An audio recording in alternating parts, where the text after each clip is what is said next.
और इस वक्त की बड़ी खबर राजधानी जयपुर से महिलाओं की तस्करी मामले में बड़ा अपडेट। नेपाल की महिलाओं को जबरन भेजा जा रहा था विदेश।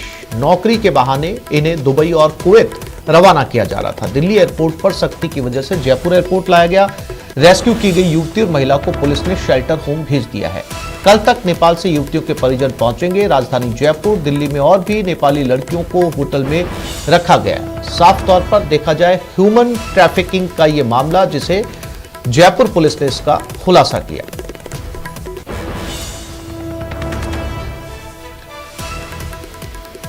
तो लगातार ह्यूमन ट्रैफिकिंग से जुड़ी खबरें सामने आती रहती है और इसका एक सबसे बड़ा जो है वो खुलासा जयपुर पुलिस ने किया।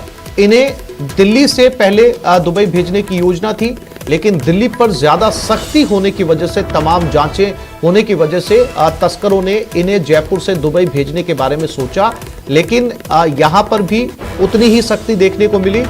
पुलिस पहुंची, जिनके पास पहले से इस तरह के इनपुट्स थे कि ह्यूमन ट्रैफिकिंग की जा रही है, इन महिलाओं को दुबई और कुवैत भेजा जा रहा था। यहां पर वो पहुंचे और इन्हें रेस्क्यू किया गया। फिलहाल इन्हें होम शेल्टर में रखा गया है। इनके परिजनों को फोन किया गया है और विष्णु हमारे साथ लाइव जुड़ गए, उनके साथ बात करते हैं। विष्णु, ह्यूमन ट्रैफिकिंग से लगातार जो है वो देश की सुरक्षा एजेंसियां संघर्ष कर रही है, बावजूद इसके ह्यूमन ट्रैफिकिंग जो है वो रुकने का नाम नहीं ले रही। एक और बड़ी तस्वीर जयपुर में देखने को मिली।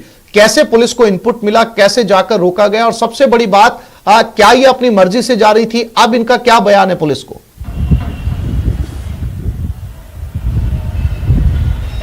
देखिए, मैं आपको बताना चाहूँगा कि जो एक लड़की जो कि नेपाल की रहने वाली है, उसका बयान जो है वो सामने ये आया है। उनका कहना था कि आज से करीब 1.5 सप्ताह पहले नौकरी लगाने का झांसा देकर के नेपाल से करीब 12 लड़कियों को दिल्ली लाया गया था। दिल्ली में उनको एक होटल में रखा गया और पिछले करीब 1.5 सप्ताह से लड़कियाँ सभी होटल में थी। उसके बाद में उनको बताया गया कि आपको अब नौकरी के लिए दिल्ली से दुबई भेजा जाएगा। जब नेपाली युवती ने इसका विरोध किया, उसका प्रतिकार किया, तब उनका कहना था कि जो लोग, जो तस्कर जो इससे जुड़े हुए थे, नौकरी लगाने का झांसा दे रहे थे, उन्होंने इस युवती के परिजनों को जान से मारने की धमकियां दी। उसके बाद में सबसे पहले दिल्ली एयरपोर्ट से इस महिला को और उसके साथ मौजूद एक लड़की को भी दुबई और कुवैत भेजने की इनकी प्लानिंग थी। लेकिन जब दिल्ली एयरपोर्ट पर सख्ती नजर आई, उसके बाद में नेपाल की रहने वाली इस लड़की और एक महिला को सबसे पहले जयपुर एयरपोर्ट लाया गया। और इस बीच युवती ने मौका पाकर, जब जिस होटल में जयपुर में ठहराया गया था, वहाँ वाईफाई की सुविधा से उसने अपने परिजनों से संपर्क किया और अपने भाई को ये आप बीती बताई कि उसे जबरन इस्लामिक कंट्री यानी दुबई और कुवैत उसको भेजा जा रहा है। और इस बात की सूचना युवती के भाई ने भारत नेपाल बॉर्डर पर एसएसबी में पोस्टेड इंस्पेक्टर मनोज कुमार शर्मा को दी। और उसके बाद मनोज कुमार शर्मा, जो कि पुलिस इंस्पेक्टर थे, एसएसबी में तैनात थे, उन्होंने नई दिल्ली में मिशन मुक्ति फाउंडेशन के एनजीओ के जो फाउंडर हैं वीरेंद्र कुमार सिंह, उनको सूचना दी और उनको ये मैसेज करके, यानी व्हाट्सएप के जरिए मैसेज किया और मैसेज में बताया कि कुछ नेपाल की रहने वाली लड़कियां हैं जिनको जबरन इस्लामिक कंट्रीज में तस्करी कर भेजा जा रहा है। जिसके बाद मिशन मुक्ति फाउंडेशन के जो चीफ है, जो फाउंडर है वीरेंद्र कुमार सिंह, उन्होंने जयपुर में कांटेक्ट किया Jaipur DCP east doctor Rajeev Pachar से।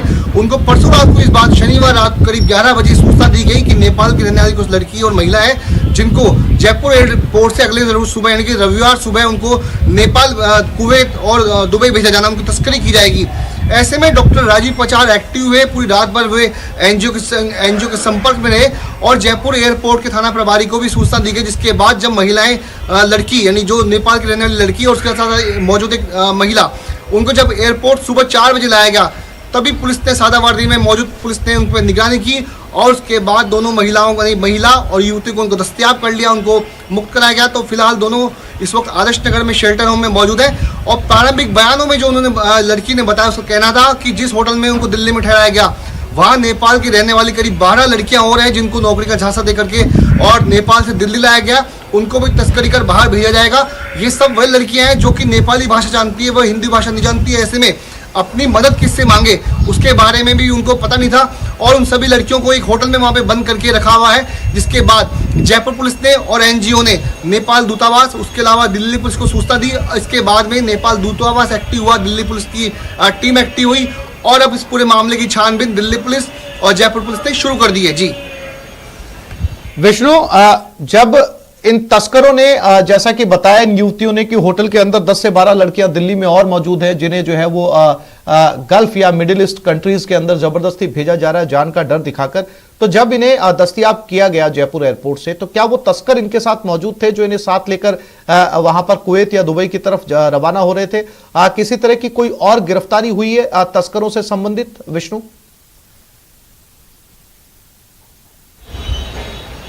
देखिए, इस पूरे मामले में जो अभी तक यही बताया गया कि जब एयरपोर्ट पे जयपुर पुलिस ने इन लड़कियों को, इस लड़की को और एक महिला को जब दस्तयाब किया जो कि नेपाल की रहने वाली है, तब कोई व्यक्ति इनके साथ मौजूद नहीं था। ऐसे में लड़कियों को दस्तयाब करने के बाद में उसने पूछताछ में ये बताया, क्योंकि दुभाषी की मदद जयपुर पुलिस ने ली, नेपाली दुभाषियों को बुलाया गया, उनकी मदद से जब उनसे बातचीत की गई तब उन्होंने बताया। उसके अलावा नेपाल एम्बेसी ने भी वीडियो कॉन्फ्रेंसिंग के जरिए इनसे इनके बयान लिए गए, तब उन्होंने बताया कि कुछ लोग थे। सबसे पहले वो जो लड़की थी उसने बताया कि नेपाल में ही रहने वाली एक महिला है जिसकी शान शौकत को देख करके उनको लालच हुआ, और जब उन्होंने कहा तब उसने कहा कि वो विदेश में नौकरी करती है और उसी से उसको मोटा पैसा अर्निंग होता है। तब इन लड़कियों ने भी नौकरी करने की इच्छा जताई, जिसके बाद नेपाल की रहने वाली उस महिला के जरिए ये जो गैंग थी जो कि ह्यूमन ट्रैफिकिंग में का जो काम करती है, उस महिला के, नेपाल की रहने वाली महिला के मार्फत ही इन लड़कियों को इनको झांसा दिया गया नौकरी लगाने का। उसके बाद सबसे पहले उनको दिल्ली में नौकरी लगाने का झांसा दिया और नेपाल से उनको एयरपोर्ट के जरिए फ्लाइट के जरिए उनको दिल्ली लाया गया। लेकिन युवतियों को ये नहीं पता था कि उनको दिल्ली के बजाय ये लोग उनको तस्करी करके दुबई और कुवैत जो गल्फ कंट्रीज है वहाँ भेजने वाले हैं। जब लड़कियों को ये मालूम चला कि उनको दुबई भेजा जाना है, तब जाकर के इस लड़की ने इसका विरोध किया, लेकिन परिजनों को जान से मारने की धमकी दी। तो फिलहाल उस गैंग में कौन कौन लोग शामिल है जिसकी पड़ताल दिल्ली पुलिस कर रही है। तो फिलहाल लड़कियां जो है यहाँ पर है और उनके परिजनों को सूचना दे दी गई है। जल्द से जल्द परिजन भी अब जयपुर पहुंचेंगे, जिसके बाद परिजनों के बयान भी लिए जाएंगे। तो फिलहाल इस पूरे मामले में कि लड़कियां दस्तयाब की है, लेकिन जो आरोपी कौन है जो ह्यूमन ट्रैफिकिंग को करने में लगे हुए हैं, तो इस तरह का पूरा जो मामला है उसमें दिल्ली पुलिस भी एक्टिव हो गई। उसके अलावा नेपाल दूतावास इस पूरे मामले में एक्टिव है और जयपुर पुलिस ने भी अपनी जाँच शुरू कर दी है। जी विष्णु, जो दिल्ली में 10-12 लड़कियां होटल में ठहरी बताई गई हैं, क्या उन्हें भी दस्तयाब किया गया है?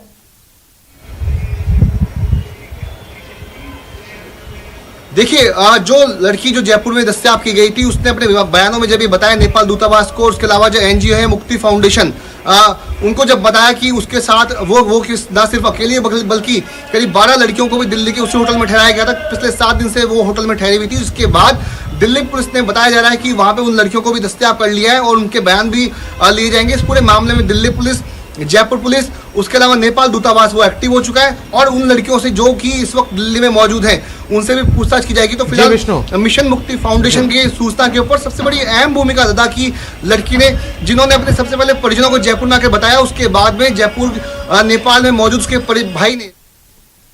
जी विष्णु, तमाम जानकारी के लिए आपका धन्यवाद। आगे बढ़ते हैं। कोटा से इस वक्त बड़ी खबर मिल रही है। छेड़छाड़ का विरोध करने पर हमला हुआ, परिवार पर घर में घुसकर लाठी और सरियों से हमला किया गया। गुंडों ने तोड़फोड़ कर जमकर उत्पात मचाया। हमले में 2 महिलाएं गंभीर रूप से घायल हो गई। आदर्श नगर बंजारा कॉलोनी की एक घटना है।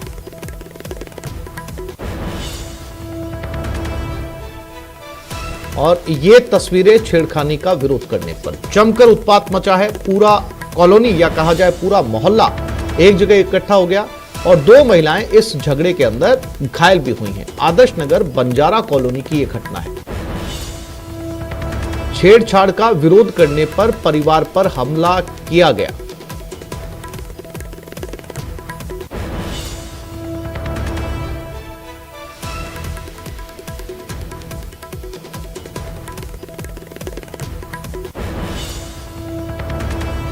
और इसी खबर पर ज्यादा जानकारी के लिए बात करते हैं हमारे कोटा संवाददाता ओम प्रकाश के साथ। ओम प्रकाश, क्या था ये पूरा मामला? देखिए, ये आदर्श नगर बंजारा कॉलोनी का मामला बताया जा रहा है और यहाँ बताया जा रहा है कि जो पीड़ित परिवार है उन्होंने थाने में हालांकि मामला भी दर्ज करवाया है कि आए दिन छेड़छाड़ की शिकायतें मिलने के बाद किसी युवक से कासुनी हुई। कासुनी के बाद वो युवक अपने घर चला गया और बाद में अपने परिजनों और अन्य साथियों के साथ फिर से आया और लाठी और सरियों से परिवार पर हमला कर दिया। हमले में हालांकि 2 महिलाएं घायल हुई है, जिसमें से एक महिला की हालत गंभीर बताई जा रही है। खून से लथपथ महिला को फिलहाल एमबीएस अस्पताल में भर्ती करवाया गया है। वही पुलिस ने घर में घुसने, मारपीट और धारा 3 सहित अन्य गंभीर धाराओं में मामला दर्ज किया है। लेकिन ये कहा जा सकता कि कोचिंग नगरी में बदमाशों को हौसले किस कदर बुलंद है, इसका जो है ये मामला साफ तौर पर जब ये इतनी देर हंगामा इस मोहल्ले में चल रहा था तो पुलिस नहीं पहुंची वहां पर?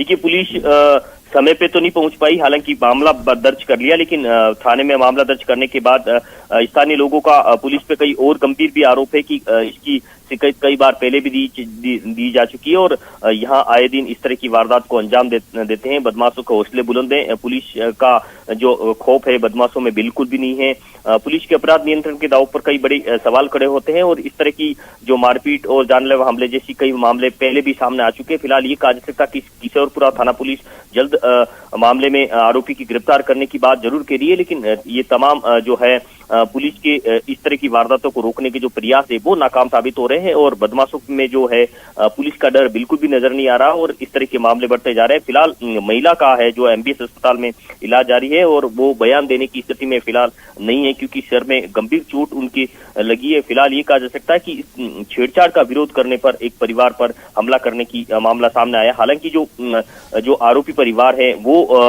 इसी इलाके में निवास करते हैं और पड़ोसी ही बताए जा रहे हैं, लेकिन इस तरह की वारदात ये कहा जा सकता है कि यहाँ आए दिन बढ़ती है। लेकिन अब जब गंभीर ये वारदात होने के बाद पुलिस में मामला दर्ज करवाया तब पुलिस फिलहाल किशोरपुरा थाना पुलिस है जो मामले की जांच करने की बात कर रही है। जी ओम प्रकाश, जानकारी के लिए आपका धन्यवाद।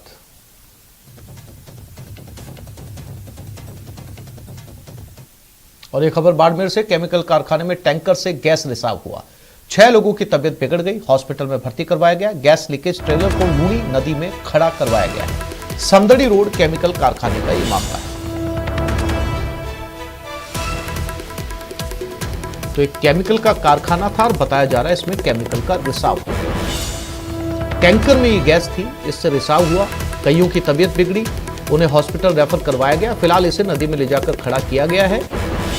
किस प्रकार का ये केमिकल था, कैसी ये गैस थी, कितना इसका प्रभाव जो है वो वहां मौजूद लोगों पर पड़ा है, फिलहाल इसकी जांच की जा रही है। लेकिन बाड़मेर से ये तस्वीरें जहां पर गैस रिसाव की खबर।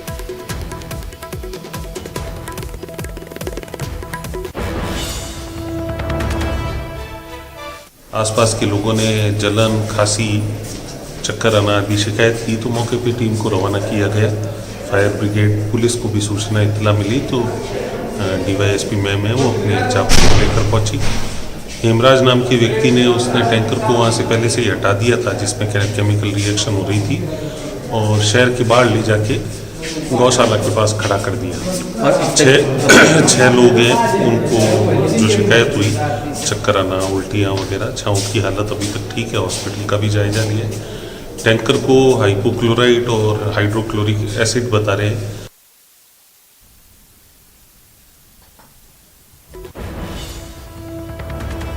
और इसी खबर पर हमारे साथ प्रेमदान देथा जुड़ गए, उनसे बात करते हैं। प्रेमदान, गैस के रिसाव की खबर है, सबसे पहले तो आपसे ये जानना चाहेंगे कि जिन लोगों को हॉस्पिटल में एडमिट करवाया उनकी फिलहाल स्थिति कैसी है, और दूसरा किस तरह की ये गैस थी और इसका कितना नुकसान आम आदमी पर पड़ सकता है, क्या इसकी जानकारी मिल पाई? देखिए, मैं आपको बताना चाहूंगा कि बालोतरा के समदड़ी रोड के ऊपर एक पुल के पास में फैक्ट्री है जो केमिकल की फैक्ट्री है, जिसके अंदर एक टैंकर खाली होने के लिए वहां आया था। इसी दरमियान किसी कारणवश वहां से टैंकर से गैस रिसाव हो गया और रिसाव होने के बाद में वहां जो गाड़ी के ड्राइवर और खलासी और जो स्टाफ फैक्ट्री थे उनकी तबीयत बिगड़ने लगी तो वो लोग वहां से छोड़ करके भाग गए। गैस आस पास में फैल गई जिसकी वजह से लोगों में सांस में तकलीफ होने लगी, जलन होने लगी। उसके बाद में जैसे आनंद फानन में 4-5 लोग घायल हो गए, उनको आस पड़ोस के लोगों ने ले जाके हॉस्पिटल भर्ती करवाया। इतने में पुलिस भी मौके पर पहुंची। मैं बताना चाहूंगा कि वहां पर आसपास के लोगों को दूर हटाने के दौरान ही एक पुलिस कांस्टेबल की भी तबीयत बिगड़ गई, उसको भी हॉस्पिटल में भर्ती करवाया गया। गनीमत ये रही कि एक जो बहादुर व्यक्ति था जिसने उस टैंकर को वहां से उस केमिकल फैक्ट्री से चला करके दूर जो आबादी क्षेत्र से दूर ले जाके नदी के अंदर खड़ा कर दिया गया। उसके बाद में मौके पर एसडीएम और सीईओ मौके पर पहुंचे और पूरी स्थिति को कंट्रोल में किया। घायलों को हॉस्पिटल में भर्ती करवाया गया। मैं बताना चाहूंगा कि जो घायल है उन सबकी हालत जो है वो खतरे से बाहर है। 5 लोगों को ही रात को ही 5 को रात को डिस्चार्ज कर दिया गया, जबकि 1 को आज सुबह डिस्चार्ज कर दिया गया। तो सभी की हालत खतरे से बाहर है। एक्सपर्ट की मदद से अभी आबादी क्षेत्र से बाहर उस टैंकर को खड़ा करवाया गया और एक्सपर्ट की मदद से उस टैंकर को वहां से डिस्पोजल करवाया जाएगा। जी प्रेमदान, आपने बताया कि एक शख्स ने उस समय जो है वो आनन फानन में उस ट्रक को ले जाकर नदी में खड़ा कर दिया। जाहिर सी बात है कि नदी खेतों की तरफ पानी जाता है, आम लोग पानी इस्तेमाल करते हैं, नदी में भी जो है वो कई तरह के जीव होते हैं, ऐसे में उस गैस रिसाव का नुकसान नहीं होगा वहां पर? देखिए, मैं आपको बताना चाहूंगा कि यह बाड़मेर की लूणी नदी है, जहां पर बारिश के मौसम में ही उसके अंदर बहाव क्षेत्र रहता है, अन्यथा वो सूखी नदी है।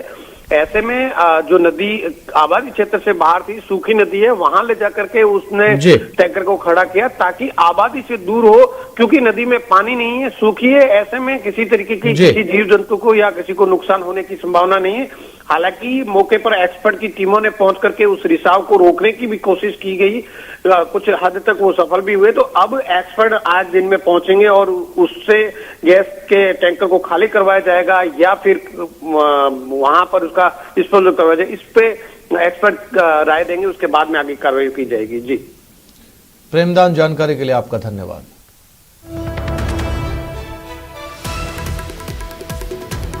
और ये खबर बीकानेर से, लूण करनसर ट्रकों की टक्कर हुई। हाईवे पर दो ट्रकों की भीषण टक्कर, एक ट्रक चालक गंभीर, दूसरा मौके से फरार। ड्राइवर को नींद आने से बेकाबू हुआ था ट्रक। पुलिस ने घायल ड्राइवर को अस्पताल भेज दिया।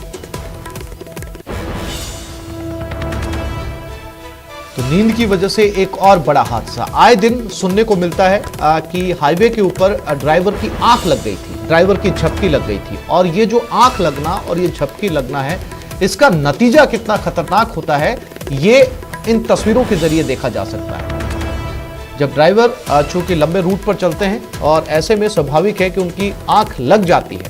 विक्रम हमारे साथ बीकानेर से जुड़ गए हैं। विक्रम, ये जो आंख लगती है या झपकी लगती है, इसके भयावह नतीजे हर दूसरे दिन देखने को मिलते हैं हाईवे पर। निश्चित रूप से जो ट्रक चालक है वो लंबी दूरी तक वाहन चलाते हैं और इसी के कारण जो है इस तरह के हादसे जो है कई बार पेश आते हैं। लेकिन इस हादसे में भी यही हुआ कि ट्रक चलाते चलाते जो है वो चालक को नींद आ गई और उसने जो दूसरा ट्रक था उसके अंदर ये गाड़ी को भिड़ा दिया और इसकी वजह से जो राजमार्ग 62 है उस पर पूरी तरीके से जाम लग गया और जो एक ट्रक का चालक है वो गंभीर रूप से घायल हो गया और दूसरा जो चालक है उससे भी हल्की चोटें आई है, लेकिन वो मौके से फरार हो गया। मौके पर पुलिस पहुंची और घायल को जो है अस्पताल में पहुंचाया गया है। लेकिन कहीं ना कहीं इस तरह की जो लापरवाहियां हैं जो सड़क पर चलते हुए वाहन चालकों की तरफ से की जाती है, तो उससे जो है हादसों का जो प्रतिशत है वो भी बढ़ता जा रहा है। जी विक्रम, जानकारी के लिए आपका धन्यवाद।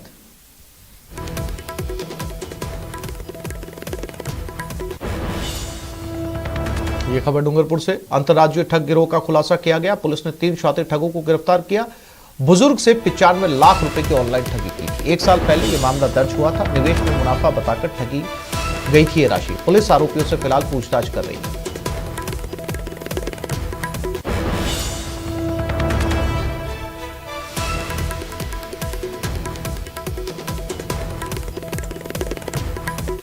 व्यक्ति का कॉल आया जिसने व्हाट्सएप कॉल पे बताया कि कोई आप खाते में पैसे डालोगे तो आपको अच्छा मुनाफा दिया जाएगा, इस प्रकार प्रलोभन दिया।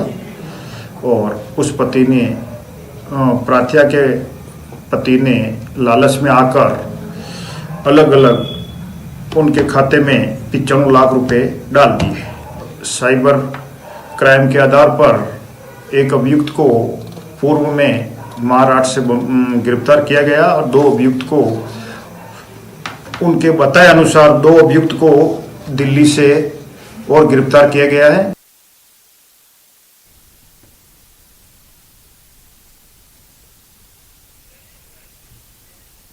और इसी खबर पर ज्यादा जानकारी के लिए बात करते हैं हमारे संवाददाता जयेश के साथ। जयेश, क्या जानकारी इन दोनों ठगों के बारे में, और जो बुजुर्ग से पैसा लूटा गया था वो वापस लौटाया गया? देखिए, ये करीब 1 साल से ज्यादा का समय हो गया और ये ठगी का जो घटना हुई थी उसके बाद में बुजुर्ग ने मामला दर्ज कराया था और मामला दर्ज कराने के बाद में जो पीड़ित बुजुर्ग व्यक्ति है उसकी मौत भी हो गई थी। फिलहाल उसका परिवार जो है इस पूरे केस को लेकर के पुलिस से संपर्क में है और 1 साल बाद पुलिस को सफलता मिली है। इसमें कुछ दिनों पहले पुलिस ने एक व्यक्ति को गिरफ्तार किया था और जिसके खाते में पैसा ट्रांसफर हुआ था, उसकी गिरफ्तारी महाराष्ट्र से हुई थी। उसके बाद में पुलिस को पता चला कि उस व्यक्ति ने दिल्ली के 2 ठगों को अपना खाता बेच दिया था। इसके बाद में पुलिस कड़ी से कड़ी जोड़ते हुए दिल्ली पहुंची और 7 दिन तक सादे वस्त्रों में बिल्कुल मुखबिरी करते हुए वहां पर रही और जो आरोपी थे, जो 2 ठग थे, उनको आइडेंटिफाई किया। उसके बाद उनको गिरफ्तार करके लेके आई है।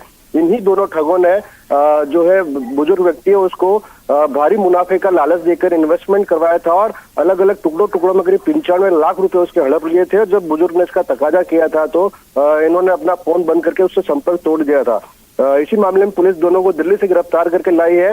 फिलहाल पुलिस दोनों आरोपी से पूछताछ कर रही है और उनके जो खाते हैं, बैंक डिटेल है वो, और साथ ही उनके फोन कॉन्टेक्ट को बिल्कुल तलाशी ली जा रही है ताकि ये किन किन खातों में कितना पैसा ट्रांसफर हुआ और देश में और कितने ऐसे लोग हैं जिनसे इस प्रकार की ठगी की गई है और कि कौन कौन लोग इनके संपर्क में है, ये पूरी जानकारी पुलिस जुटा रही है। हालांकि पुलिस ने आगे की कड़ियों का अभी तक कोई खुलासा नहीं किया, लेकिन इस पूरे मामले में और लोगों के शामिल होने और बड़े रैकेट का खुलासा होने की संभावना है। जी जय, इस जानकारी के लिए आपका धन्यवाद।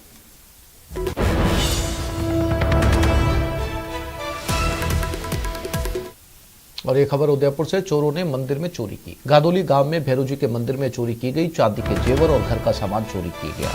घी और तेल के डिब्बे भी फरार हो गए लेकर। सूचना पर ग्रामीण मौके पर जमा हुए। मावली थाना पुलिस को सूचना दी गई। मामले की जांच में फिलहाल पुलिस जुट गई।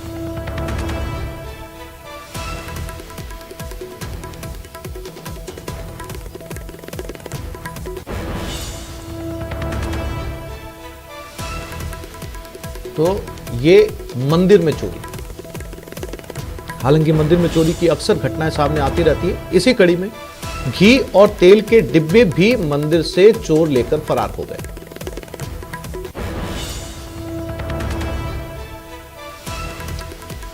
चोरों की नजर मंदिरों पर भी लगातार बनी रहती है। चोर जानते हैं मंदिरों में चढ़ावा आता है, इसी को लेकर लगातार रेकी जारी रहती है और ये मौका देखते ही मंदिर में भी सामान चुराकर, नकदी चुराकर फरार हो जाते हैं। फिलहाल पुलिस सीसीटीवी फुटेज की तलाश में।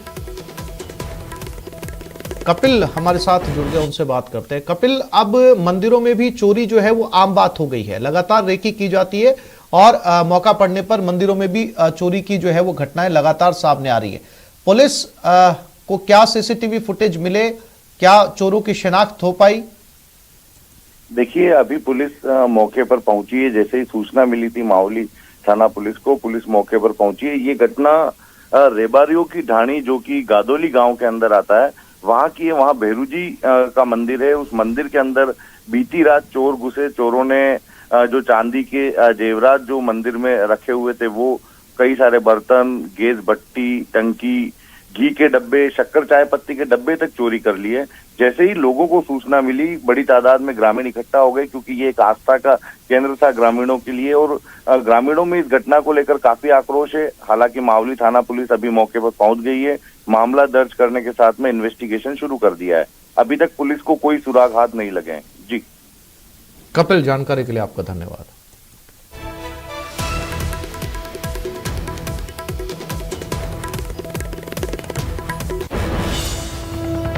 ये खबर कोटा से, जहां अनंतपुरा इलाके में स्थित शादी समारोह में दूल्हे के भाई का 2.5 लाख रुपए से भरा बैग चोरी हो गया। चोरी की ये वारदात वहां लगे सीसीटीवी में कैद हो गई। धर्मशाला में लगे सीसीटीवी कैमरे में चोरों का हर मूवमेंट कैद हो गया। बताया जा रहा है कि संदिग्ध युवक धर्मशाला में मेहमान बनकर अंदर घुसा और करीब 2 घंटे तक रेकी कर वारदात को अंजाम देकर फरार हो गया। फिलहाल पुलिस मामले की जांच कर रही है।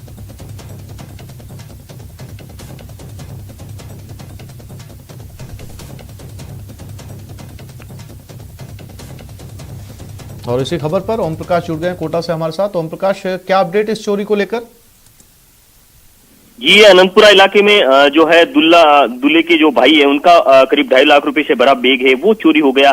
जब चोरी की शिकायत देने के बाद पुलिस मौके पर पहुंची और जब सीसीटीवी फुटेज खंगाले तो एक संदिग्ध युवक जो है जो कैमरे में कैद हुआ है, उनके आधार पर पुलिस पूरे मामले की जांच में जुटी हुई है। और ये कहा जा सकता है कि एक युवक है जो शादी के कपड़े पहनकर अंदर प्रवेश किया और करीब 2 घंटे तक रेकी की और चंद मिनटों में जो है 2.5 लाख रुपए से दूल्हे का भाई का जो बैग था जिसमें 2.5 लाख रुपए की नकदी थी वो लेकर फरार हो गया। फिलहाल ये कहा जा सकता है कि रानपुर निवासी जो अनिल जैन है उनकी तरफ से जो अनंतपुरा थाने में शिकायत दर्ज करवाई है और संदिग्ध युवक की सीसीटीवी फुटेज के आधार पर पुलिस जो है तलाश कर रही है। वही अनंतपुरा थाना पुलिस पूरे मामले की जांच में जुटी हुई। जी हम प्रकाश, जानकारी के लिए आपका धन्यवाद।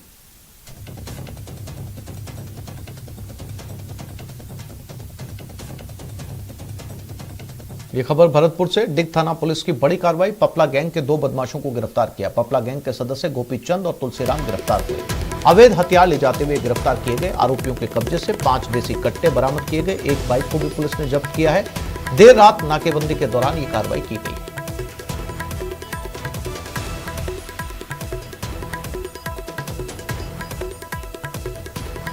तो भरतपुर से अवैध हथियार ले जाते हुए 2 लोगों को गिरफ्तार किया गया। 5 देसी कट्टे इनके पास जब्त किए गए। एक बाइक यानी कि वाहन भी पुलिस ने जब्त किया। नाकेबंदी के दौरान, यानी देर रात को जब नाकेबंदी जारी थी, इसी दौरान ये पुलिस के हत्थे चढ़े। बताया जा रहा है दोनों बदमाश पपला गैंग से ताल्लुक रखते हैं। इनका नाम है गोपीचंद और तुलसीराम।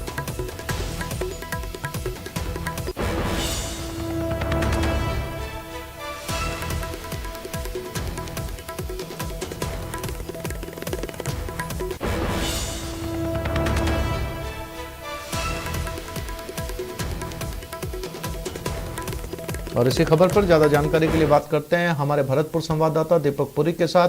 दीपक, इस गिरफ्तारी को लेकर क्या अपडेट?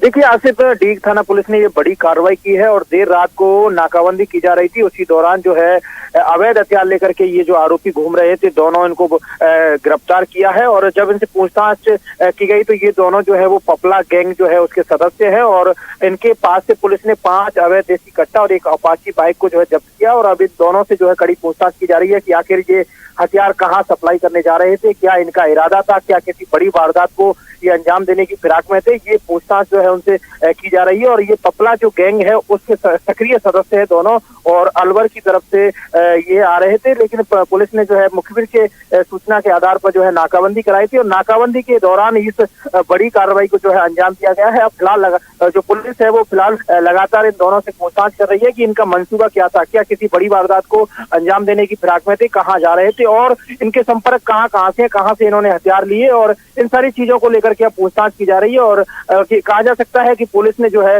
एक बड़ी कार्रवाई को अंजाम दिया है, क्योंकि लगातार भरतपुर में देखा जाता है कि अवैध हथियारों को लेकर के जो बदमाश है वो सक्रिय नजर आते हैं और आए दिन जो है फायरिंग की घटनाएं यहाँ पर देखने को मिलती है। लेकिन ऐसे में अब पपला गैंग के 2 सदस्यों को गिरफ्तार करके पुलिस ने बड़ी कार्रवाई की और लगातार इनसे जो पूछताछ है वो की जा रही है। जी दीपक, कुछ और गिरफ्तारियां मुमकिन हो सकती हैं इसके बाद?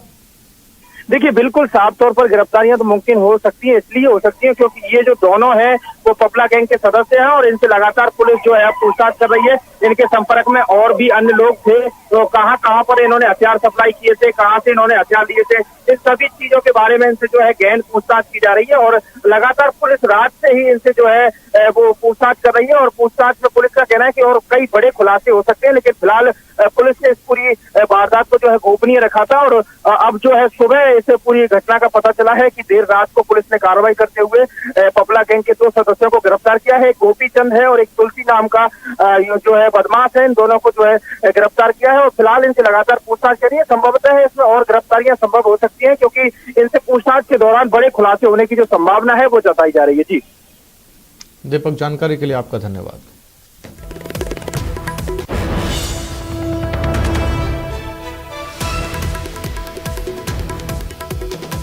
एक छोटे से ब्रेक के लिए रुक रहे हैं, जल्द लौटेंगे।